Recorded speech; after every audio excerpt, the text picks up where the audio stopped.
Hey guys, what's up? It is Kelly here, also known as the Spoiled Writer. This is my birth story video.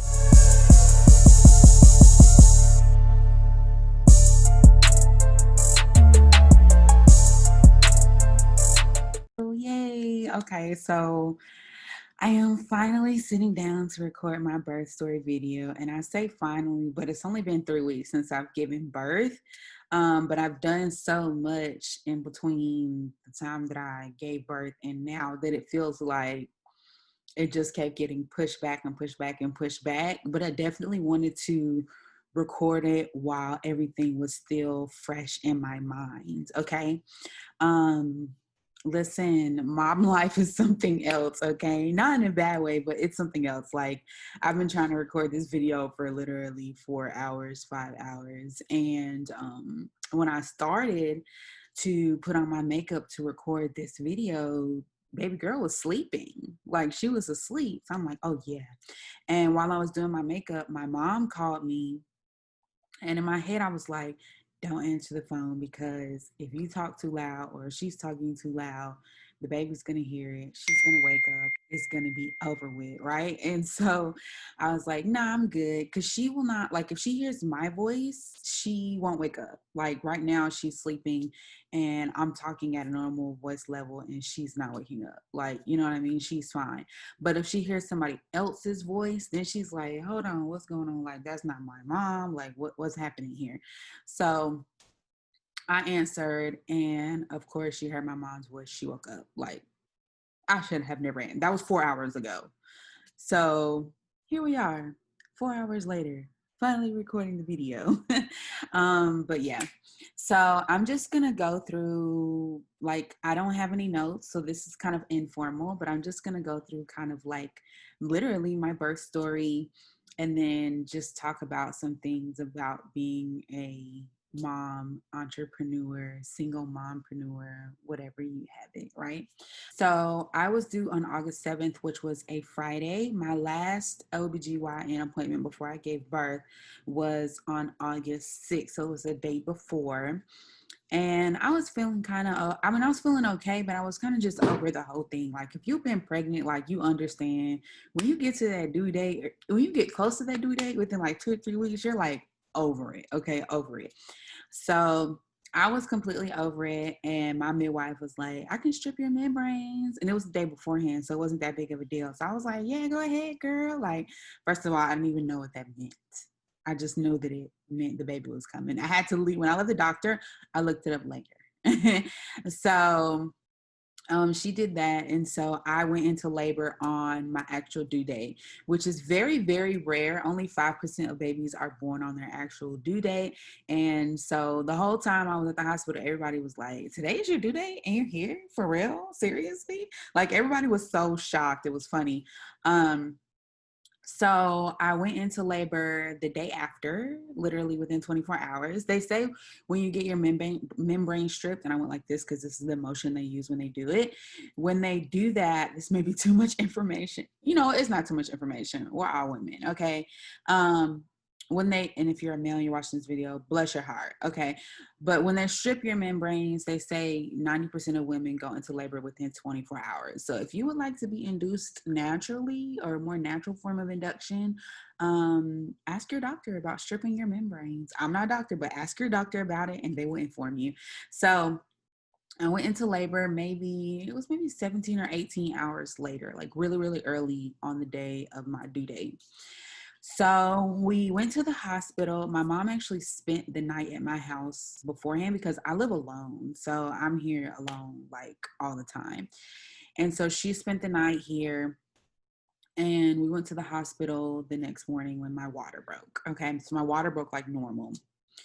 Got to the hospital and went through all the paperwork. Luckily, my midwife was an angel and had all my information already submitted to the hospital. So I filled out zero paperwork getting at the hospital and getting checked in, which was awesome.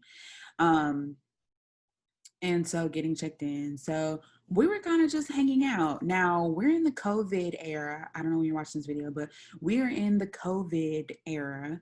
And so they had to take us to a triage room that was separated from all of the other rooms because you have to get tested for COVID before you can officially go into the maternity wing of the hospital. So I went and I had to get tested for COVID when I first got there. And so that took a few hours for the test results to come back, which is kind of crazy because I didn't know you could get your test results back that fast. So I got my test results back and I was negative, which was awesome.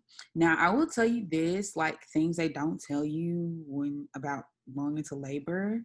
When your water breaks, like on TV, when they show somebody's water breaking, it's like just a little trickle of water on the floor, and yeah, we're going to the hospital. Listen, the water is continuous. You're a faucet. Like no one told me that.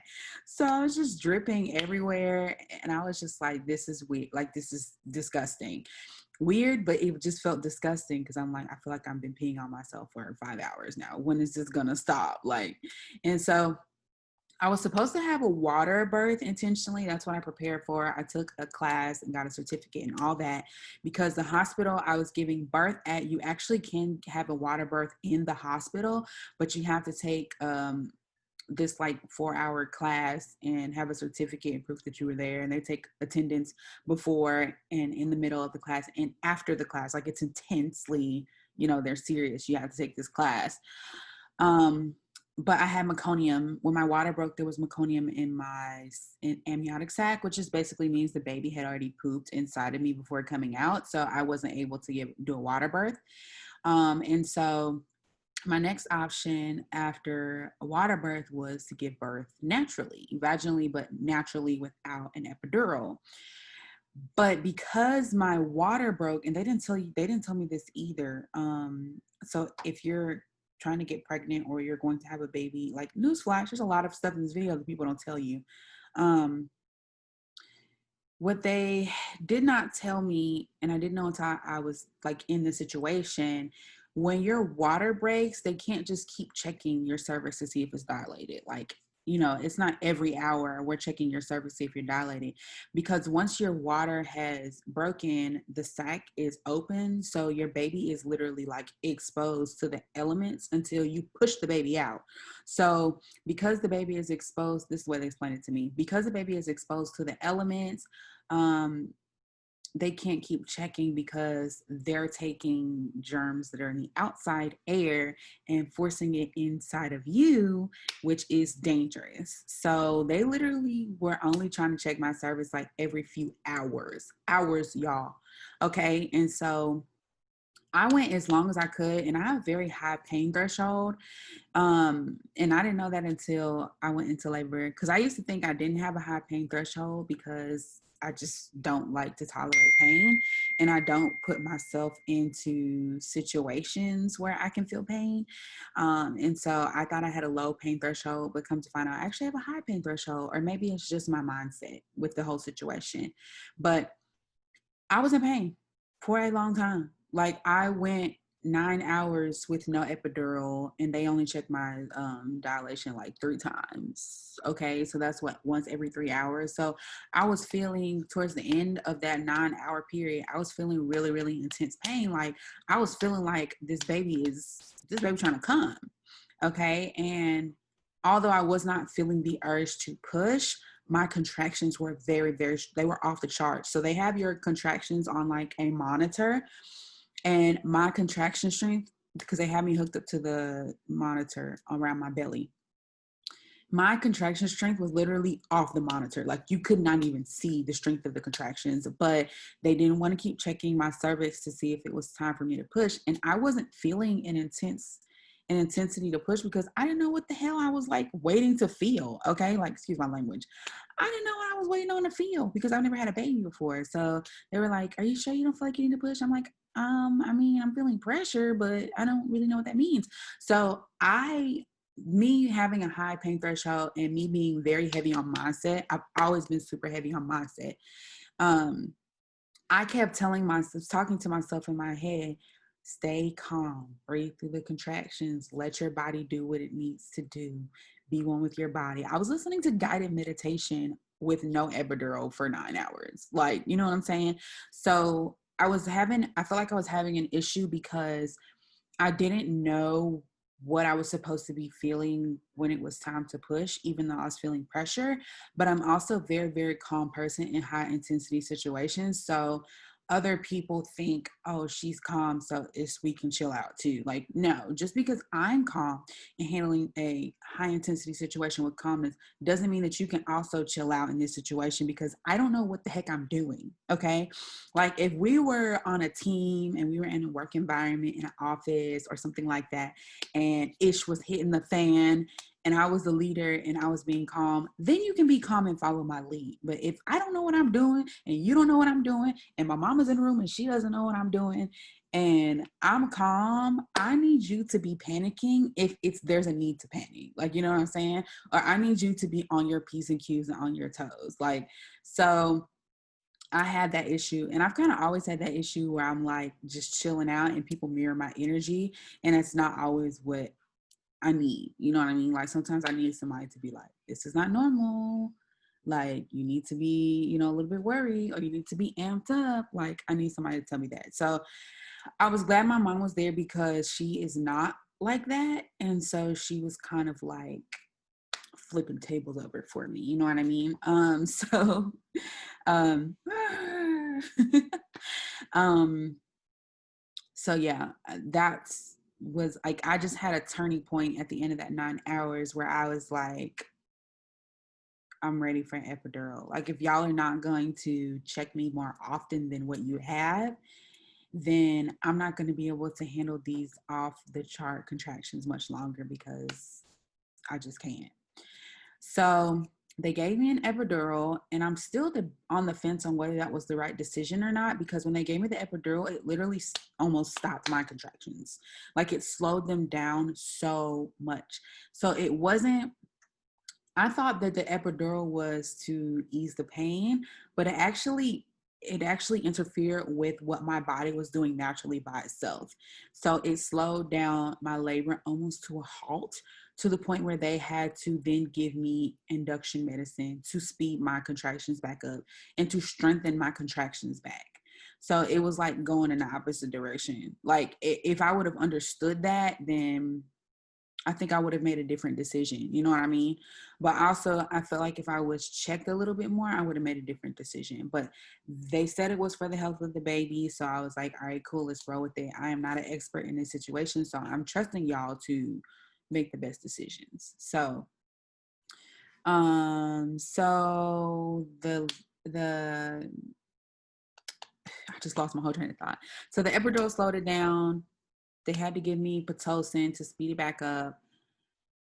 Towards the end of my labor at like hour 15, they were like in a panic. And that was the first time that I had seen them in a panic. And I say them, I mean the nurses and the midwives. They had a few situations where they were in a panic, like, and had to move me to one side or move my monitor, yada, yada, yada. And it was because the baby's heart rate had dropped. So instead of them panicking, like the way that they handle things is to stay calm. Handle the situation, but stay calm, because when you panic, the mom panics.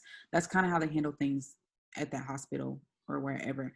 So the baby's heart rate had dropped a few times spontaneously. So they started to worry that because I had been in labor for 15 hours, that it was stressing the baby, which I do believe it was stressing the baby once she came out and I saw her. I was like, yeah, sis looks stressed. Okay. Um, so the doctor came in and said, I know you wanted to have a water birth, and we weren't able to do that. And then I know you want to do natural, but things happen and you asked for the epidural. We're going to have to give you a C-section, and I don't want it to be an emergency. So I would like to do it now rather than waiting it out until the 24-hour mark, which is where they normally let you wait it out to. So normally it's like you go hard for 24 hours, and then at that point they give you an emergency C-section. That's how it was in that hospital. So I was at the, I think, 15-hour mark at this point, and I was like, I was so drugged up. I was like, it's cool, just give me a C-section. And my mom was like, when they left the room, my mom was like, are you sure? Because your birth plan literally says word from word, don't give me a C-section unless I'm dying, which it does say, do not give me a C-section unless I am dying. It said that because that is not what I want at all. But at this point, my body had been through so much and her heart rate had dropped a few times. I was just like, you know what? Like, let's just go ahead and do it. I would rather do it now when it's not an emergency and everybody's rushing and not doing what they're supposed to be doing. Because when you rush something, like it's not done correctly. Like there's no way you can rush something and it's done correctly. Like even if it's something you've done 50 times, you're going to mess up if you're in rush mode or if you are in an emergency type mode. Okay. So my thought was, what y'all are not going to do tonight is kill me. Okay. So let's do the C-section. So they prepped me. We waited about another hour and I went in for the C-section. It was an intense surgery. They say C-section is major surgery, and we all know that because you're cutting literally into somebody's body. They're awake on the table, you know. Um, but it was a very emotional experience for me. Like I'm tearing up now. um, I'm laughing, but I'm tearing up. But it was a very emotional experience for me because I've never had major surgery, and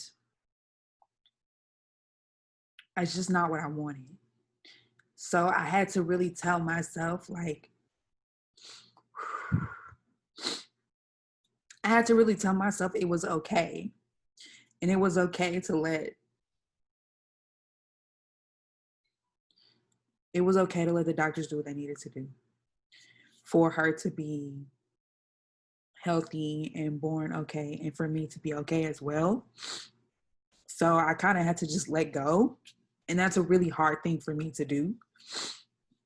And that's a really hard thing for me to do. So surgery was kind of rough for me. Like I had to, it was a mindset battle. The whole thing was going into labor, not knowing what I was supposed to be feeling, having these intense contractions, being out of control, and just not being able to control the situation. Like it was hard. So, um, my mom went into and with me into the room for the C-section. It took about an hour and a half.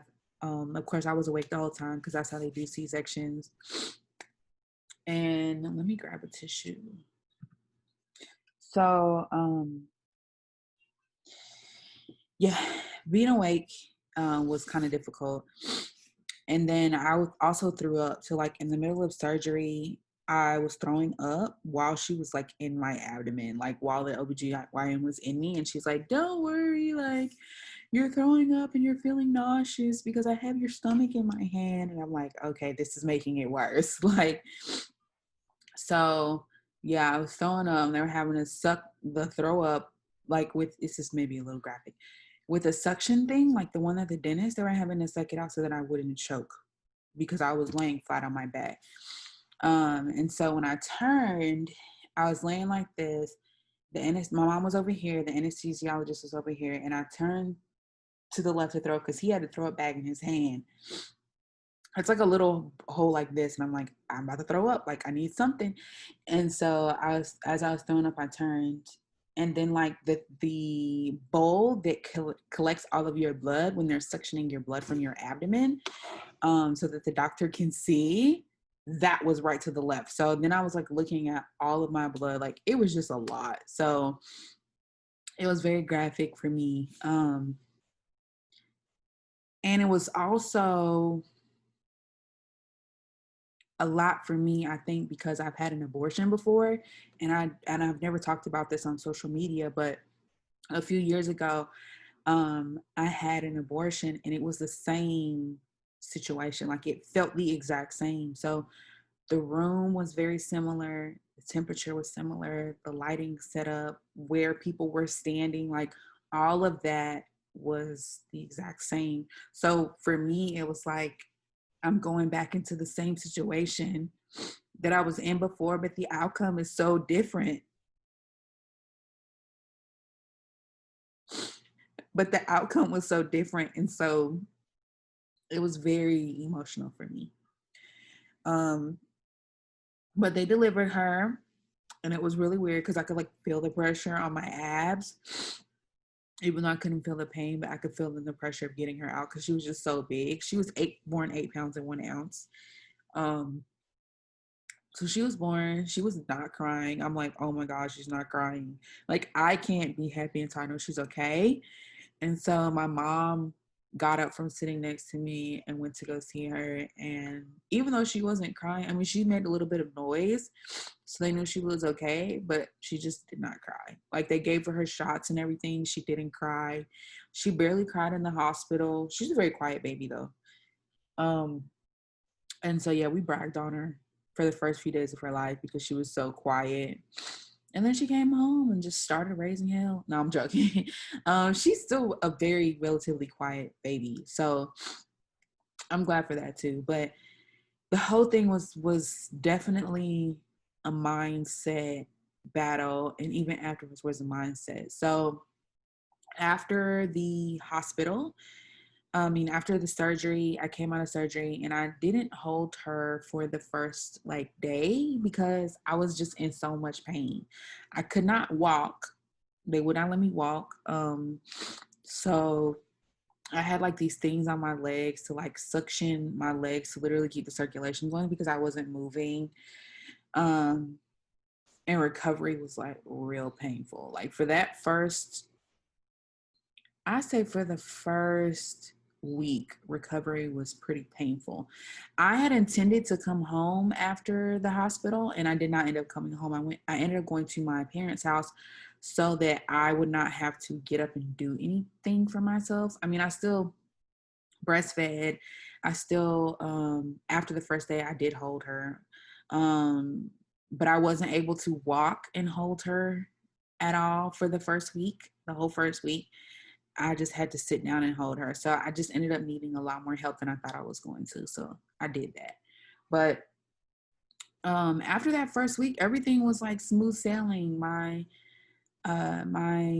scar is healing amazing. I've been to the doctor for my first checkup. I have another or my last checkup in 2 weeks. So yeah, I mean everything went well.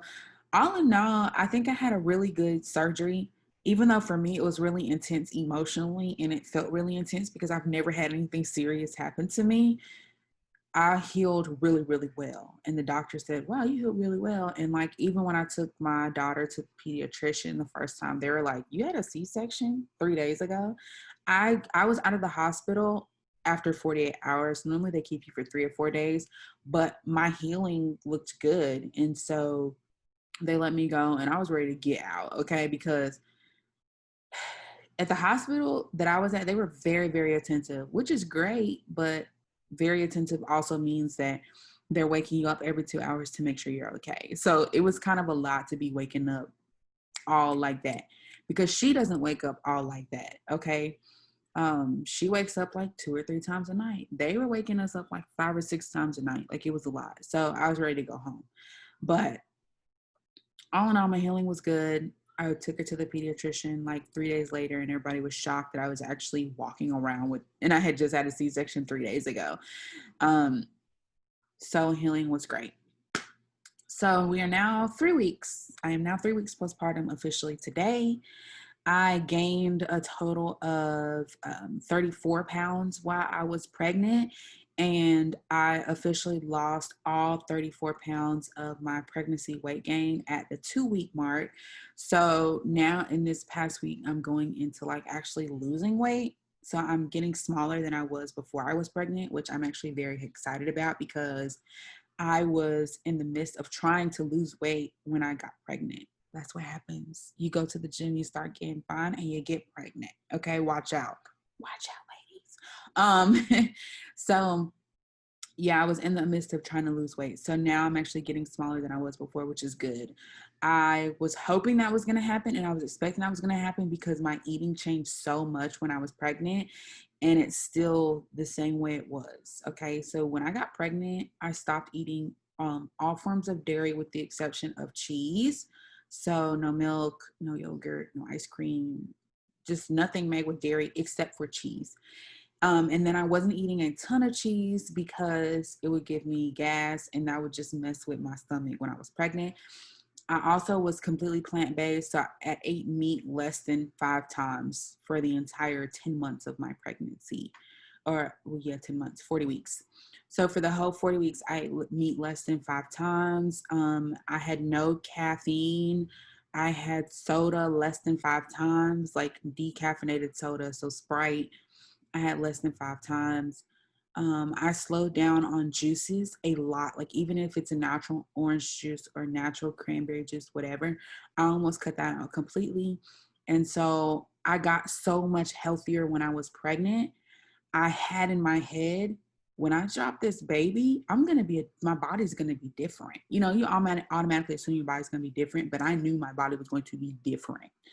And so it is, and I'm kind of experiencing that. So I was 203 when I first went to the doctor to start my prenatal visits, and I am now 3 weeks postpartum, and I'm 199. So, and I still have my pooch. So my uterus is still not shrunken back down to the size that it was before. They said that happens at around 6 weeks. So I have 3 more weeks for that. So that's a little bit of weight. And then I also have still a little bit of a pouch, which is expected to go down a little bit more as my organs and things move back to where they're supposed to be.